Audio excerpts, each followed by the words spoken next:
السلام علیکم دوستو، امید ہے آپ سب لوگ خیریت سے ہوں گے۔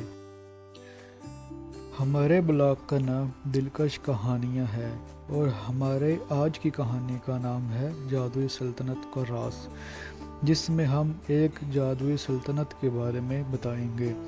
اس میں ایک بادشاہ اور ایک شہزادی ہوتی ہے۔ مکمل کہانی جاننے کے لیے آپ کو کہانی سننی اور پڑھنی ہوگی، اس لیے آپ ہمارے ساتھ جڑے رہیے گا۔ آپ اسی طرح نئی نئی کہانیاں سننے اور پڑھنے کے عادی اور شوقین ہیں تو آپ بالکل صحیح بلاگ پر ہیں۔ اگر آپ چاہتے ہیں میں آپ کے لیے روز نئی نئی اور دلچسپ کہانیاں لکھوں تو آپ پلیز لائک، شیئر اور سبسکرائب کرنا مت بھولیے گا۔ آپ کا بہت بہت شکریہ۔ چلیں اپنی کہانی سٹارٹ کرتے ہیں۔ عنوان: جادوئی سلطنت کا راز۔ تعارف: پرانے زمانے میں ایک عظیم جادوئی سلطنت تھی جس کا نام شہزادی جودویا تھا۔ یہ سلطنت اپنے جادوئی طاقتوں، حیرت انگیز مخلوقات اور حیران کن خزانوں کے لیے مشہور تھی۔ اس سلطنت کے حکمران بادشاہ عظیم اور ملکہ جادوگرنی تھیں جو اپنی عقل اور طاقت کی بدولت مشہور تھے۔ کہانی کا آغاز: ایک دن سلطنت میں ایک نئی آفت نے جنم لیا۔ ایک قدیم جادوگر جس کا نام ذلمیر تھا سلطنت پر قبضہ کرنے کی سازش کر رہا تھا۔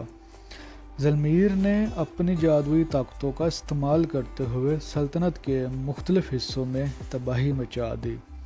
لوگوں میں خوف و ہراس پھیل گیا اور بادشاہ عظیم نے اس خطرے کا سامنا کرنے کا فیصلہ کیا۔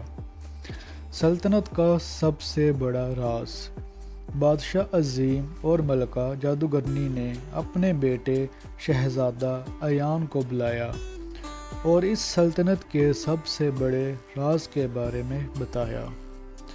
سلطنت کی بقا کے لیے ایک قدیم جادوئی کتاب تھی جس میں تمام جادوئی طاقتوں کا راز چھپا ہوا تھا۔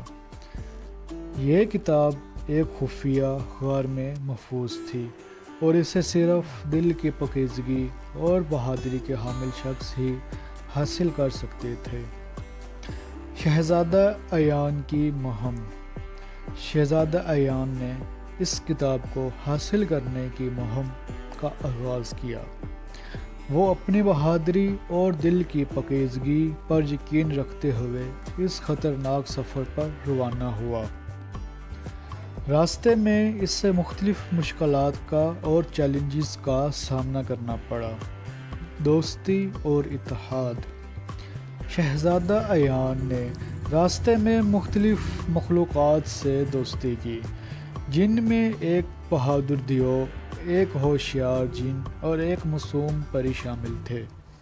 انہوں نے مل کر ذلمیر کی جادوئی چیلنجز کا سامنا کیا اور اپنی دوستی اور اتحاد کی بدولت کامیاب ہوئے۔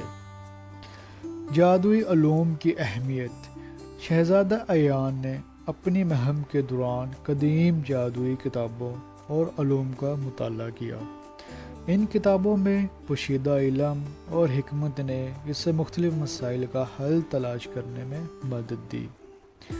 اس نے سیکھا کہ علم اور حکمت ہی اصل طاقت ہے۔ قدرتی ماحول کی حفاظت: شہزادہ ایان نے اپنی مہم کے دوران مختلف جنگلات اور قدرتی مقامات کا دورہ کیا۔ اس نے دیکھا کہ ذلمیر کی بدی کی وجہ سے یہ مقامات تباہ ہو رہے ہیں۔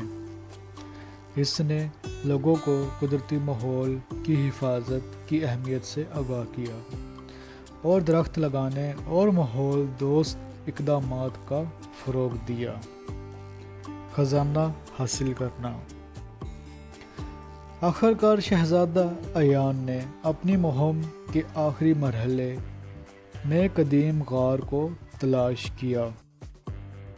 غار کے اندر اس نے مختلف آزمائشوں کا سامنا کیا اور اپنی بہادری اور دل کی پاکیزگی کی بدولت قدیم جادوئی کتاب حاصل کی۔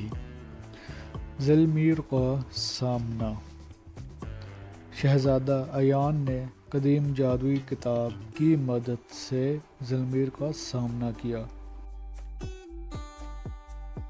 اس نے ذلمیر کی بدی کا مقابلہ کیا اور آخرکار اسے شکست دی۔ ذلمیر کی شکست کے بعد سلطنت میں دوبارہ امن اور خوشحالی آ گئی۔ واپسی اور انعام۔ شہزادہ عیان کتاب کے ساتھ واپس سلطنت آیا۔ بادشاہ عظیم اور ملکہ جادوگرنی نے اس کی بہادری کی تعریف کی اور اسے انعام دیا۔ انہوں نے شہزادہ عیان کو سلطنت کا وارث مقرر کیا اور اسے عوام کی خدمت کرنے کا عہد لیا۔ اختتام۔ شہزادہ عیان کی محنت اور عزم کی بدولت سلطنت میں خوشحالی اور امن واپس آ گیا۔ بادشاہ عظیم اور ملکہ جادوگرنی کی رہنمائی میں شہزادہ عیان نے سلطنت کو ترقی کی راہ پر گامزن کیا۔ ان کی کہانی ایک مثال بن گئی اور آنے والی نسلوں کے لیے حوصلہ افزا ثابت ہوئی۔ اسی کے ساتھ ہماری آج کی کہانی ختم ہوئی۔ امید ہے آپ کو یہ کہانی پسند آئی ہوگی۔ اگر آپ مزید تفصیلات یا کوئی تبدیلی چاہتے ہیں تو براہ کرم بتائیے۔